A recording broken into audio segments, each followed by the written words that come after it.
I have no evidence to support, no empirical evidence or information to support the fact that the president is on life support. Fayose advised that he should resign. In Buhari's case, he said Yar'Adua should be declared incapacitated. Did you hear what I said he said on the 10th of March? You seem to be running away from... No. I gave you this fact. I mean, Buhari said he should be declared incapacitated. Fayose is saying he should resign. So Fayose is even being milder than he was in the case of Yar'Adua. Why are we trying to be sentimental? What we are saying here is that all these agitations and all these hate speeches that we are presently experiencing is because we do not have the president on seat. Okay, ask yourself, look at the report of the NIA and the report of the SGF, the grass cutter. Who would Oshibajo submit that report to? He can't submit that report to himself because there is a vacuum. I said there was a vacuum. Nobody agreed with me. Yes, Oshibajo has all the powers of the president and all the powers of the commander-in-chief. But we all know that there is an extent to which Oshibajo can go. Why is APC afraid of allowing Oshibajo come in as a commander-in-chief?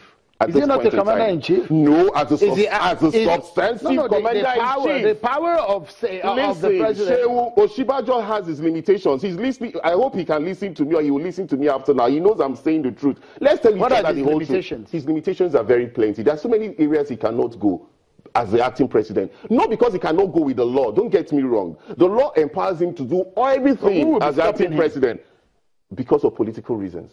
The political reasons is that he would watch. Look, by the time Oshibajo starts going beyond, they will start thinking that he wants the president to die.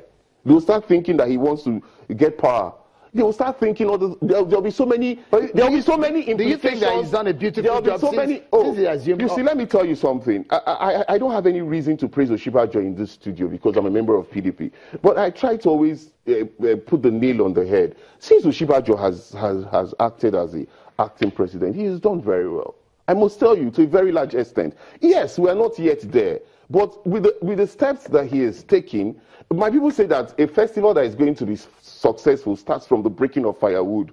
From Oshibajo's step, there seems to be a light at the end of the tunnel, even though we cannot see the light for now. Let me take you to the issue of restructuring. The APC says that if it needs to define what restructuring really is. Do you agree on that? You know the funny thing about it, I listened to the spokesman of the APC. They had restructuring in their manifesto. Their restructuring was such that they wanted 5 key things. He didn't even mention, or maybe he mentioned it, maybe I didn't listen to everything he said. They wanted the governors to have the powers to appoint the commissioners of police. They wanted them to have a say take control of their prisons. They wanted them to take direct control of the local governments, and the local governments to now exercise autonomy. And again, they also wanted the electoral, that is the electoral body of the states to become fully independent, not any ties with, they actually conduct their elections with the voters register. Yeah. They use the voters register of INEC in conducting all their elections. They don't have their own voters register. So they wanted more powers to be given to such an extent that they can also harness their mineral resources. Because if you know one thing that has hindered most of the states from expressing themselves and depending on only oil, which is why we have a mono economy, is because we have mineral resources under the exclusive legislative list. And because it's under the exclusive legislative list, it becomes impossible for a state to actually harness its mineral resources.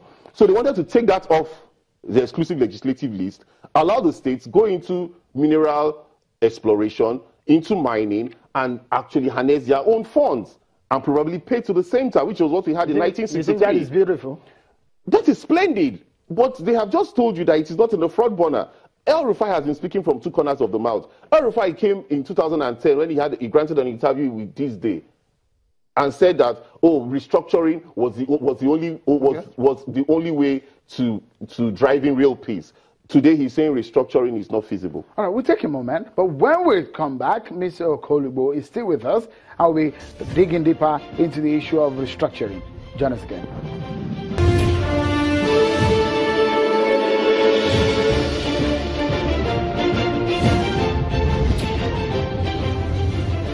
Thanks for staying with us, everyone. If you are talking about the restructuring matter, that's what we are talking about. You quickly go on Twitter. Maybe we can take some of your thoughts and your opinions on the program before we close. Mr. Ken Okolugbo is a member of the PDP, a former commissioner in Delta State.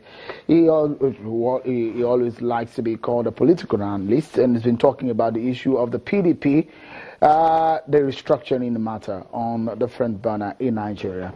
The APC says it may not be their priority for now. And the spokesperson of the party said earlier that they want to define what that means. They're setting up a technical committee to look into the matter. Do you think that's the right way to go? Well, it tells you that their manifesto, when they were bringing their manifesto to Nigerians, they were not being sincere. It's just the same way they told us that they were going to feed 5.5 million children, and they've not been able to feed 1 million. 2 years after, they said they were going to pay 25 million Nigerians 5,000 naira. They can't prove that they've paid 1 million Nigerians. Even though I can attest to the fact that a few children are being fed in my local government, at least let me give it to them that people are being fed in my local government, and I'm aware of that. But what they did in my local government was a pilot scheme, and that doesn't add up to 5.5 million children they said they were going to feed. That doesn't add up to the 25 million people they said they were going to give 5,000 naira. The Empower, you remember, even in Enugu, they said they were being owed 4 to 5 months salaries. They've only started the second phase of the Empower. What am I saying here? I'm not saying we are yet there in terms of comparison to America. But before Donald Trump became president, he already had his team of ministers. Buhari, took him 6 months to name his ministers. It took him another 6 months for his budget, for his first budget. If you look at the to be passed into law. Restructuring, yes. You're a political scientist by training. If you look at the restructuring has been clamored by, senior lawyers have said, look, we need to go back to the original. That's 1963. 1966, yes. Actually. I mean, before 1963, yes. Before the coup in 1966. Before the coup of 66, yeah, yes. We need to go back to that. Do you think that is the right way But to that's go? exactly what I want. I am from Ukwani, and we have oil. And we don't have enough in terms of infrastructural development. What am I saying? What I'm saying is that in Delta now, for example, if you allow us to control our resources and pay tax to the center, we'll get more than the 13% that are giving to us right now. My people are even shouting that the 13% are not seeing the impact. Even for those of us that even served in the Oil Producing Area Development Commission, we did the best we could. Do you understand? And yet they still say they haven't seen the difference. So by the time you allow us to control these resources and pay tax to the center, we would have more money to do a lot more for ourselves. I said it the other day that I served in a commission where I had only 9%. I had a colleague that had 29% because of quantum of production. But with all of the narrative, yes. I mean, the clamor for restructuring, do you think some people are taking the opportunity for their own political benefit? Oh, certainly. A lot of people want to be heard. A lot of people want to use this as a means for their voice to be heard. But it shocks me that Babangida and Atiku can come at this point to say we need restructuring. They had the opportunity. Why? They had the opportunity to actually restructure the government. Maybe Atiku didn't have the full powers because he was a vice president. But Babangida had that opportunity when he was actually framing the political transition program. But he didn't do that. But it's better late than never. If you were to advise yes. the government of the day in terms of what needs to be done and the kind of situation that we have in different regions, just in a minute, what would your suggestion be? What I'll tell them is to do exactly what they have in their manifesto. But there must be an reorientation, because today, if I say I want to become governor, the governor might put me in jail if he wants to go for a second tenure, if you allow him to control the prison and the police. So let us also reorient the minds of the governors of each of our states. Because they are going to now become emperors if we don't do that orientation. But they should implement their manifesto. Mr. Ken Okolugbo, a member of the PDP, former commissioner in Delta State, and a political analyst. Many thanks for your thoughts on the program. It's always my pleasure, Shehu. Yeah. Just before we go, and I want to close today's show by taking an excerpt from an article I find very interesting I read over the weekend, and it's written by the publisher of Ovation magazine, Dele Momodu. The latest craze in Nigeria now is restructuring. Everywhere you turn, someone must tell you Nigeria needs to restructure fast.